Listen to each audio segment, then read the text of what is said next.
Stop making it easy for thieves. The first thing they do when they grab your iPhone is swipe down and turn on airplane mode. They think that makes it untraceable. But while Find My still works, it kills the ability to wipe your data or sound an alarm. But you can prevent this in seconds. I'm going to show you 10 things you need to do right now. 7 critical settings to bulletproof your security. A quick way to personalize your chats. And 2 smart features that turn your iPhone into a personal assistant. Let's dive in. First, let's lock down your control center from thieves. Go to Settings, tap Face ID and Passcode, scroll down to Allow Access when locked, and toggle Control Center to off. Now if your iPhone is locked, the swipe down menu is dead, giving you time to track it via Find My from another device, and also giving you time to remote wipe your device if you choose to do so. But we're not done yet. Even if they can't swipe down for Control Center, they can still swipe down for Spotlight Search. This lets anyone access your private calendar events or perform searches without your passcode. In that same Face ID and Passcode menu, look for Today View and Search and toggle it off. While you're in the same menu, there are 2 more security leaks you need to plug. Turn off Reply with Message so no one can text your friends posing as you, and turn off Wallet to protect your cards. Now these will not be accessible from your lock screen. Next, let's turn off your iPhone's ability to use accessories without a passcode. This kills the ability for thieves to use your charging port to talk to another computer or to plug in their cracking tools to guess your passcode. To set this up, swipe right to go back 1 screen to Privacy and Security. Scroll down and select Wired Accessories, and you'll see 4 options. The default is automatically allow when unlocked, but the most secure method is to choose Always Ask. That way, every time you plug in a cable, your iPhone will ask for a passcode before it allows any data to move. You could also choose Ask for New Accessories, because it remembers the devices you've used before, but will challenge any new ones. Now that you've plugged those leaks, you need to make sure they can't get past your lock screen. Most people with iPhones use a 4 or 6-digit passcode. Now let's do the math real quick. With a 4-digit passcode, you have a possible 10,000 combinations. With a 6-digit passcode, you have 1,000,000 possible combinations. But if you make that 6-digit passcode a 6-character alphanumeric passcode, now you've increased the combinations of over 2 billion, making it much more difficult to crack. And if you add an uppercase letter, now you've increased it to 56 billion possible combinations. Now let's be honest. Using a 6-character alphanumeric password with an uppercase letter sounds like a headache. I just want you to know I'm giving you these numbers so that you can make the best decision for where you're located. If you're in a high-risk, high-crime area, then go with a big code. If not, just knowing the difference makes you smarter than 90% of the iPhone users. In Face ID and Passcode menu, tap Change Passcode. Before you type, hit Passcode Options and choose Custom Alphanumeric Code. From there, you can set up your 6-character alphanumeric passcode. This gives you a full keyboard. And even if someone did see you typing a phrase with letters and numbers, it makes it that much more difficult to memorize. Now let's talk about something that's plagued many. What if you forgot your Apple ID password and all you have is your passcode to get into your phone? You're in luck because you can reset it right here with just your lock screen passcode. Think of this as your master key, and you need to know how to use it before an emergency. Go to Settings, tap your name, then go to Sign In and Security. Tap Change Password. Your iPhone will ask for your device passcode first. Once you enter that, you can create a brand new Apple ID password on the spot. It's one of the fastest ways to regain control of your account. But now let's talk about having a spare key. Because what if you lost your iPhone and your password? That's when you're truly locked out, unless you have a recovery contact set up as a spare key with someone you totally trust.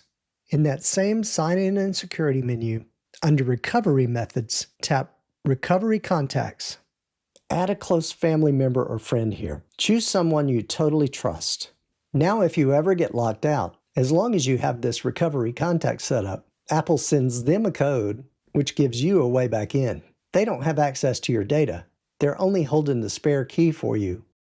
Now that your iPhone and account is locked down, let's talk about your physical safety for a moment. You no longer have to have someone say, "Text me when you get home." You can let your iPhone do that for you automatically. And if you don't show up, your emergency contacts will be notified with your exact location. Let me show you how easy it is to do that. Open a message, tap the plus icon, tap check-in, add a recipient, tap edit to set your destination or timer. If you don't arrive on time, your iPhone will check on you. And if you don't respond, it will automatically share your location, battery level, and cell signal with your friend. It's like having a digital bodyguard in your pocket. Now, what if you're home and you have an emergency, but your iPhone's out of reach? And not just out of reach, but it's covered up or it's face down on a table. Did you know that Siri will not respond to your voice unless you have this set up? Go to Settings, tap Accessibility, scroll to the bottom and tap Siri. Toggle on Always Listen for Hey Siri. Now with that change made, even if your phone is face down or covered up in bed, Siri will still respond to you. This is a game changer in the event of an emergency or if you even just want to set a timer. Now let's safeguard your web browsing for just a moment. If you've ever seen that warning sign at the top of Safari telling you that this website is not safe, it's annoying, but it means that your data is not encrypted if you go further on this site. You can force your iPhone to automatically look for those safe sites and safe connections every time.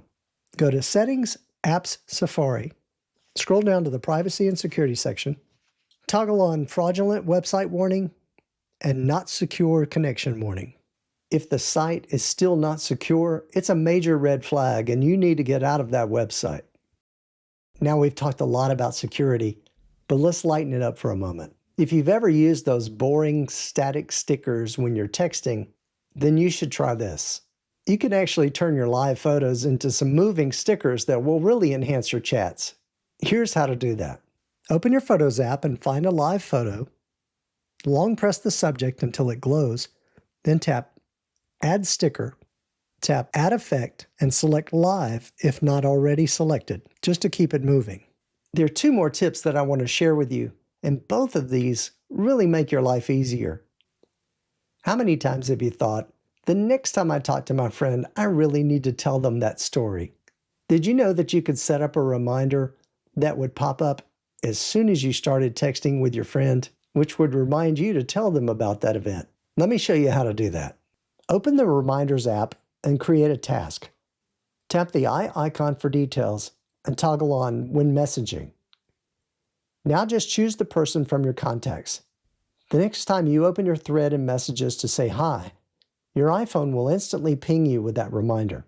That's a game changer to help you remember something you probably would have forgotten. And finally, here's one more tip that I think you'll like. If you know you're going to the grocery store and you know there's one item that you need to pick up, you can set a pop-up reminder for a specific location. And when you arrive at that location, it'll pop up to remind you to buy that item. Let me show you how to set that up. In any reminder, tap the eye icon, toggle on Location, and select Arriving at Home, or tap Custom and search for a specific store address. Your iPhone uses its GPS to trigger the alert exactly when you arrive or leave. There you go. 10 things you need to know right now to master your iPhone. I hope these were helpful to you. And if you had even one tip that helped you, let me know in the comments below. I'd love to hear about it. I appreciate you, my subscribers. Thank you so much. You are incredible. If you haven't subscribed yet, it's free to do. Thanks so much for watching, and I look forward to seeing you next time.